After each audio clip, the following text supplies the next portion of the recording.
नमस्कार साथियों।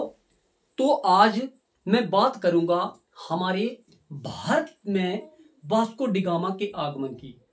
आप लोगों ने कई बार सुना होगा वास्को डिगामा का नाम, जो कि बोलते हैं कि भारत की खोज की है, जो कि बिल्कुल गलत है। भारत की खोज नहीं की थी उसने, भारत कोई खोया हुआ नहीं था, भारत कहीं खोया हुआ नहीं था। भारत के समुद्री रास्ते की खोज वास्को डिगामा ने की थी।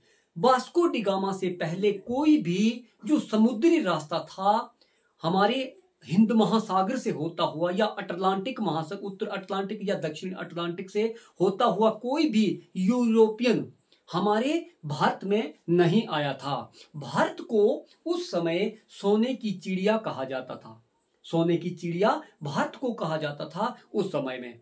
तो जब वास्को डिगामा भारत आता है 1498 में ये पहली बार भारत में आता है, तो ये कालीकट बंदरगाह पर उतरता है। पहली बार अपने कदम जो है वो भारत की जमीन पर रखता है। कालीकट केरला में पड़ता है, केरला के कालीकट बंदरगाह पर वो पहला कदम अपना रखता है। और उस समय वहां का राजा था जमोरियन। जमोरियन उसका नाम नहीं था, ये उसकी पैतृक उपाधि थी। जमोरियन जो है वो उसकी पैतृक उपाधि थी। अब बात करते हैं कि क्या वास्को डिगामा से पहले किसी ने भारत के बारे में नहीं सोचा था?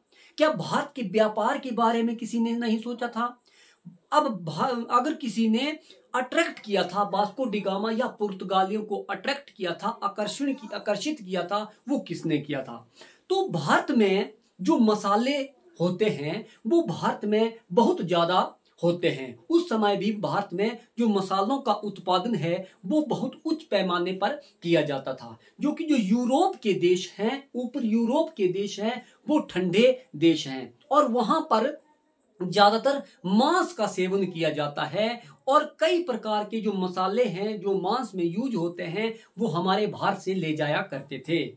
अब जो पुर्तगाली थे, तो पुर्तगाली भारत में आने के लिए उनको, अगर वो जमीनी रास्ते से आते थे तो उनको मध्य एशिया को पार करके, हिंदू कुश पर्वत को पार करके भारत में आना पड़ता था, जो कि उनके लिए एक बहुत बड़ी चुनौती थी। बहुत बड़ी चुनौती थी क्योंकि रास्ते में और भी कई इस्लामिक कंट्री पड़ती थी। अब रास्ते में अगर कोई व्यापार के लिए ले जाता था, कोई सामान लाद के ले जाता था, ऊंट पे ले जाता था, घोड़े पे ले जाता था या हाथियों पे ले जाता था। अब एरोप्लेन तो उस समय था नहीं कि चुपचाप यहां बैठे और वहां पर उतार दिया, रेलगाड़ी भी नहीं थी।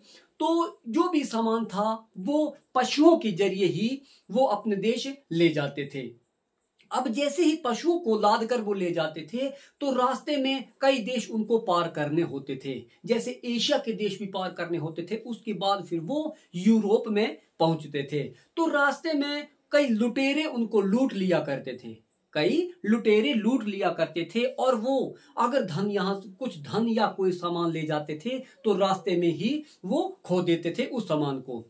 तो जो पुर्तगाल के राजा थे, पुर्तगाल के राजा ने ऐसा सोचा कि हम भारत की कुछ समुद्री रास्ते की ऐसी खोज की जाए कि हम समुद्री रास्ते से भारत पहुंच जाए, और जो अब हमारे शिप हैं, जहाज हैं, उन पर जो सामान होगा वो लाना भी बहुत आसान होगा। तो इसी कारण से क्या उसके पहले वास्को डिगामा से पहले किसी ने नहीं सोचा था, भारत के बारे में नहीं सोचा था। तो भारत में मैं पहले बता दूं आपको, सबसे पहले भारत की खोज करने के लिए, जो भारत है, भारत की खोज करने के लिए सबसे पहले आया था जो पुर्तगाल से था, वो था बार्थोलोमियो डियाज।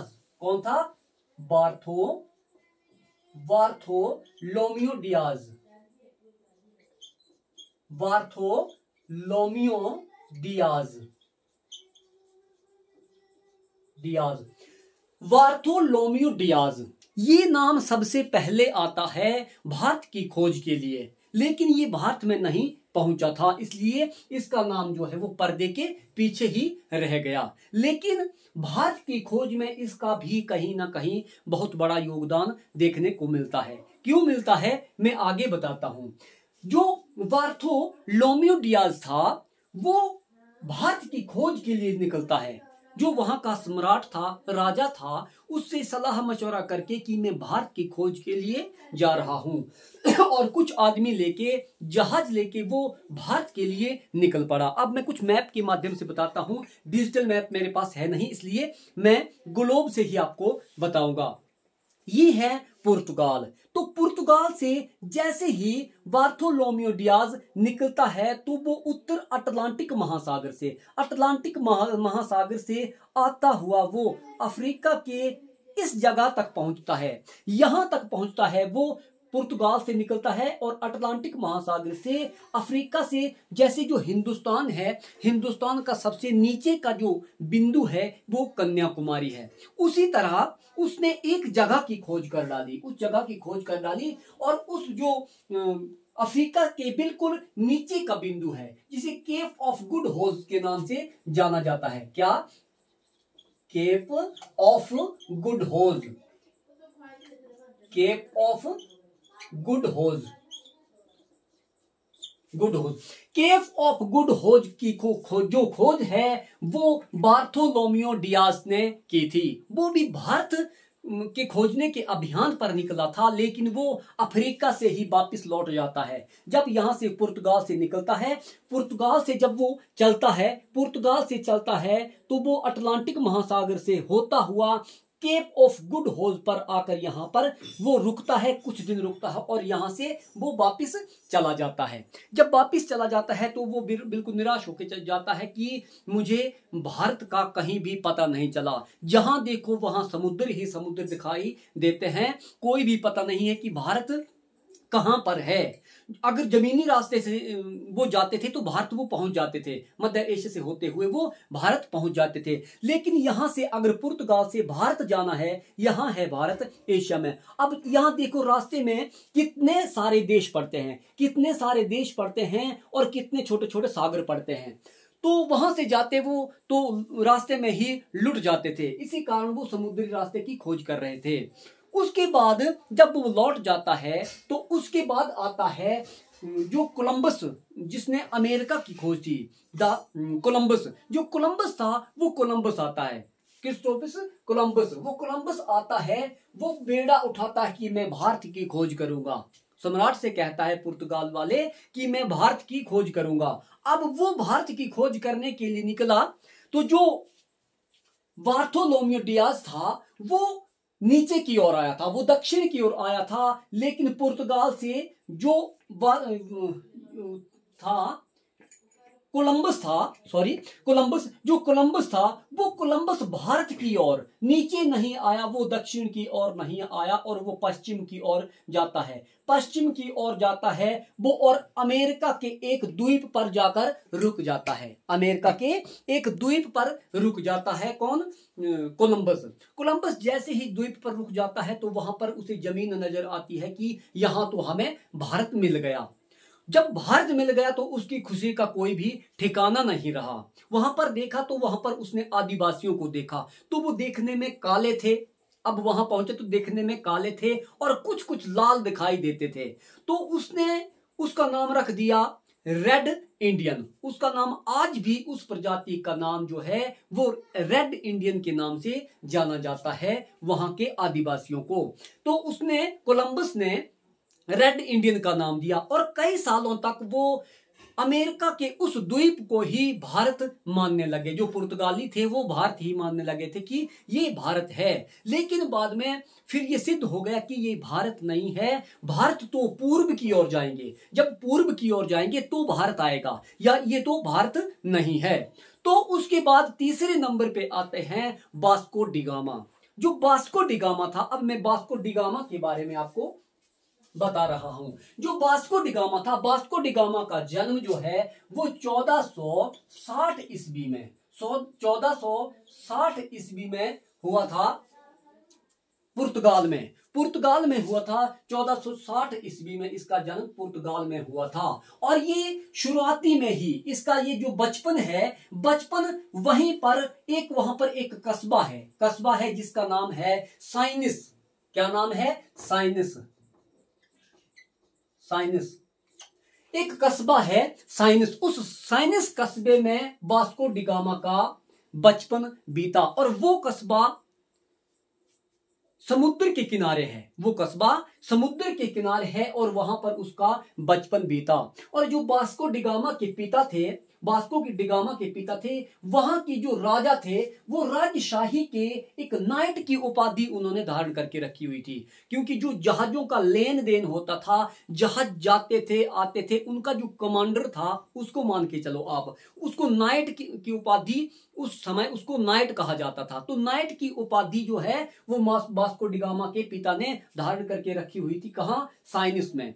और साइनिस में जब वास्को डी गामा थोड़े बड़े हो जाते हैं तो वो भी अपने पिता का ही व्यवसाय अपना लेते हैं और वो ही बेड़ा अपना लेते हैं और वो बड़े बड़े शिप को, बड़े बड़े जहाजों को डील करने में, मतलब वहां के व्यापार की गतिविधियों में अपना हस्तक्षेप करने लगे और राजा की नजर में वो आ गया। अंततः जो राजा था पुर्तगाल का, तो पुर्तगाल की राजा ने वास्को डी गामा को यह बेड़ा दिया कि आप भारत की खोज करेंगे। आपसे पहले दो गए थे, जो कोलंबस थे वो भी गया, वो तो अमेरिका पहुंच गया, वो तो भारत की खोज करने की बजाय वो अमेरिका के एक द्वीप की खोज कर डाली और वहां पे आदमियों को, वहां नाम दे दिया आदिवासियों को रेड इंडियन। उसके पहले गया था बार्थोलोम्यू डियाज। जो बार्थोलोम्यू डियाज था वो भी गया था, लेकिन मैंने बताया कि वो अफ्रीका से ही कैप ऑफ गुड होज जो नाम दिया है, उसके बाद उसका नाम हो गया है कैप ऑफ गुड होज। तो कैप ऑफ गुड होज का नाम देके वो वहीं से वापस आ गया, निराश होकर कि मैं आगे नहीं जाऊंगा, मुझे भारत का कोई भी पता नहीं चला। लेकिन जैसे ही वास्को डी गामा अपने 4 जंगी जहाजों के साथ, जो 4 जहाज थे, 4 शिप थे, उसमें बैठकर लगभग 170 आदमियों का जो कारवां था, 170 आदमियों का कारवां लेकर वास्को डी गामा जो है वो निकल पड़ता है अभियान पर। और वो निकलता है 8 जुलाई को। कब निकलता है? 8 जुलाई को। 8 जुलाई को। 8 जुलाई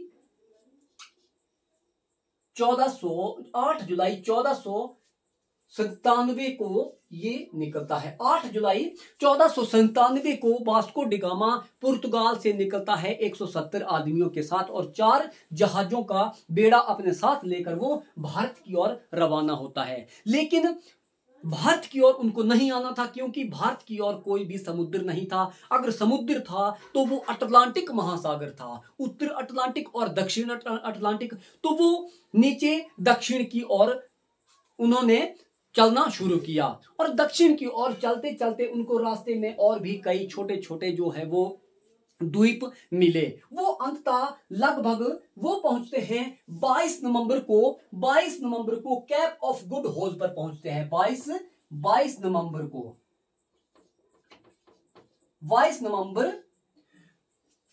1497, 22 नवंबर 1497 को वो द कैप ऑफ गुड होज पर पहुंचते हैं, जिसकी खोज जो है वो बार्थोलोम्यू डियाज ने की थी। वहां पर पहुंचते हैं और वहां पर कुछ दिन वो रुक जाते हैं अपने पूरे जंगी बेड़े के साथ। वहां पर जब वो रुकते हैं तो देखते हैं कि यहां पर हमें कुछ जो क्लू मिल जाए, कुछ सुराग मिल जाए कि भारत है तो है, लेकिन है किस तरह। अब उनको ये भी पता नहीं था कि भारत जो है, हम अफ्रीका के बिल्कुल नीचे बिंदु पर पहुंच गए हैं, अंतिम छोर पर पहुंच गए हैं, लेकिन यहां से भारत जो है वो कहां हमें दिखाई देगा।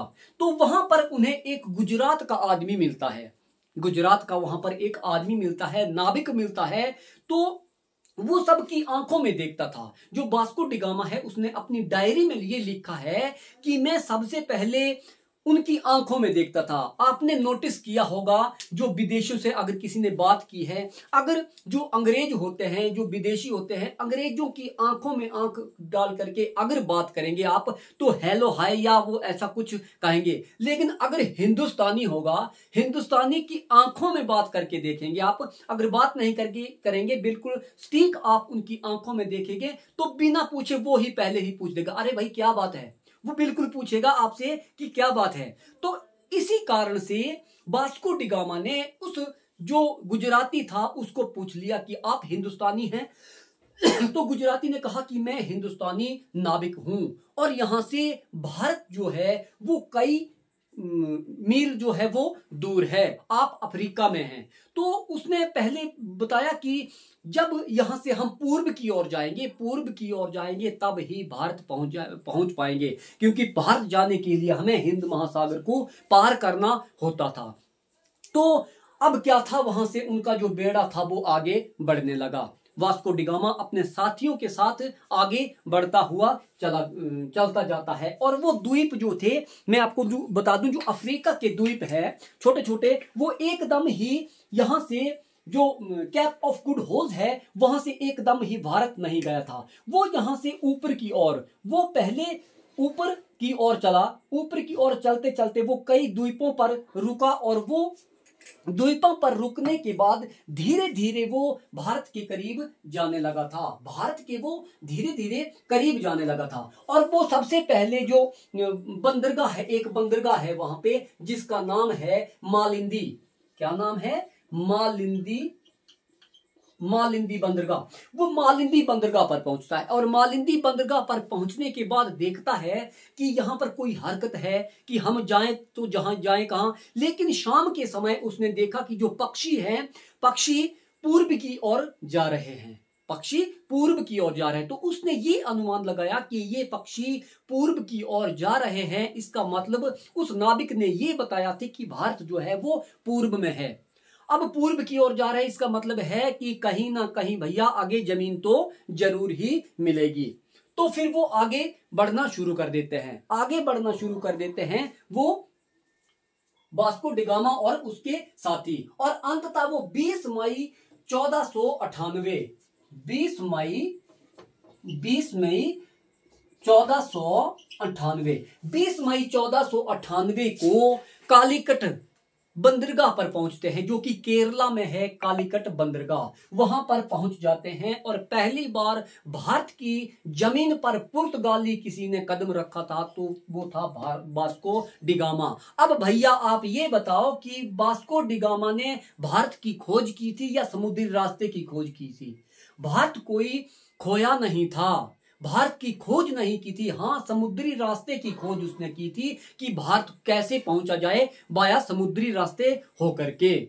तो समुद्र के रास्ते पहली बार 20 मई 1498 को पहुंचता है वास्को डिगामा। और वास्को डिगामा भारत में पहुंचता है। उस समय जो केरला का राजा था उसका नाम था जमोरियन। जमोरियन उसका नाम नहीं था, ये उसकी एक पैतृक उपाधि थी। जो जमोरियन था ये उसका कोई नाम नहीं था, ये पैतृक उपाधि थी। तो पहले तो 2 दिनों तक वास्को डिगामा और उसके साथियों को वहीं पर उन्होंने रोक के रखा कि आप यहां पर किस मकसद से आए हैं। पहले तो वो डर गए थे कि ये इतना बड़ा बेड़ा लेकर कोई आक्रमणकारी आया है। तो वास्को डिगामा ने बताया कि हम यहाँ घूमने की मंशा से आए हैं और कुछ उपहार जो है वो राजा को लेकर आए हैं। अब राजा खुश हो गया जमोरियन कि मेरे लिए अगर पुर्तगाल से कोई उपहार लाए हैं तो बहुत बड़ा उपहार होगा। तो वहां पर देखते हैं कि वहां पर कुछ टीन थे, कुछ डब्बे थे तेल के, जो पीपे होते थे, उसको लगभग पीपे ही बोलते हैं, टीन होते तेल के,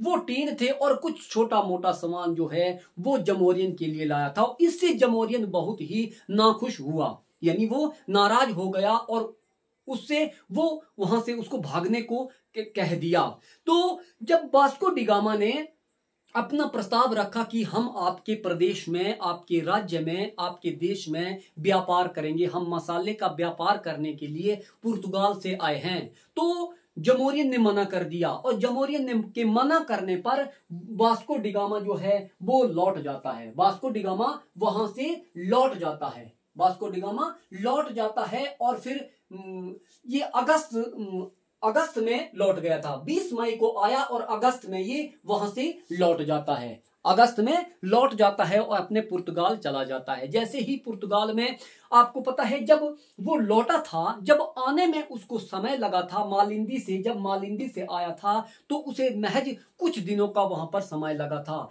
लेकिन जैसे ही वो वापस गया तो उसको मालिंदी पहुंचने में ही लगभग 3 महीने का सफर तय करना पड़ा, क्योंकि उस समय तूफान बहुत था और तूफान में उनके जो जहाज थे वो डगमगा गए थे और अपना रास्ता भटक गए थे। अंततः वो पुर्तगाल पहुंच जाता है और वहां पर उसका भव्य स्वागत होता है। भव्य स्वागत होता है। तो वास्को डी गामा कहां मानने वाला था? दूसरी बार वास्को डी गामा फिर आता है 1502 में। 1502 ईस्वी में वास्को डी गामा दोबारा फिर भारत आता है और एक बहुत बड़े जहाज और बहुत सारे लोगों को साथ में लेकर वो यहां पर आता है और फिर जैसे तैसे करके अपना व्यापार शुरू कर देता है। व्यापार शुरू करता है वो यहां पर और फिर बहुत सारा धन वो इकट्ठा करके अपने देश पुर्तगाल ले जाता है। वो कई समुद्री जहाजों को भर भर के धन यहां से अपने पुर्तगाल ले गया था। वो आया तो मसालों की मंशा से था, लेकिन यहां पर उसे कई चीजें, बेशकीमती चीजें मिली थी। तो उसके बाद वास्को डी गामा तीसरी बार फिर आया था। वास्को डी गामा में आपको बता दूं 3 बार हमारे भारत में आया था और जब तीसरी बार आया था 1524 में आया था। 1524 में जब तीसरी बार वास्को डी गामा भारत आया था तो उसे मलेरिया हो गया था। उसको मलेरिया हो गया था और वो कोची में, जो कोची बंदरगाह है आज, कोची बंदरगाह पर उसकी मृत्यु हो गई थी और वहां पर उसे उसको दफना दिया गया था। जो वास्को डी गामा था उसको दफना दिया गया था और वास्को डी गामा के ही प्रभाव से यहाँ पर क्रिश्चियन धर्म का भी काफी प्रभाव देखने को मिलता है। मैं आपको बता दूं ये जो आकर्षण के केंद्र रहा है हमारा भारत, जो सोने की चिड़िया कहा जाता था लगाना पड़ रहा है, बड़े अफसोस की बात है। जो सोने की चिड़िया कहा जाता था ये लगभग 18वीं शताब्दी तक हमारा देश जो है ये पूरे टोटल वर्ल्ड की बात कर रहा हूं मैं, टोटल वर्ल्ड की लगभग 28% जो जीडीपी है उसका हिस्सा था। 28% जीडीपी जो है वो भारत के पास थी। इतना धन था हमारे भारत के पास। अब 28% जो है पूरे वर्ल्ड का धन अगर किसी एक देश के पास है तो दूसरे देशों के पास क्या बचता है। लेकिन आज भी हमारे भारत का ये दुर्भाग्य है कि पहले गोरे अंग्रेजों ने लूटा है और आज काले अंग्रेज हमारे भारत को लूट रहे हैं। तो साथियों इसी के साथ मैं विदाई लेता हूं, अगली वीडियो में मिलेंगे, तब तक के लिए नमस्कार, जय हिंद।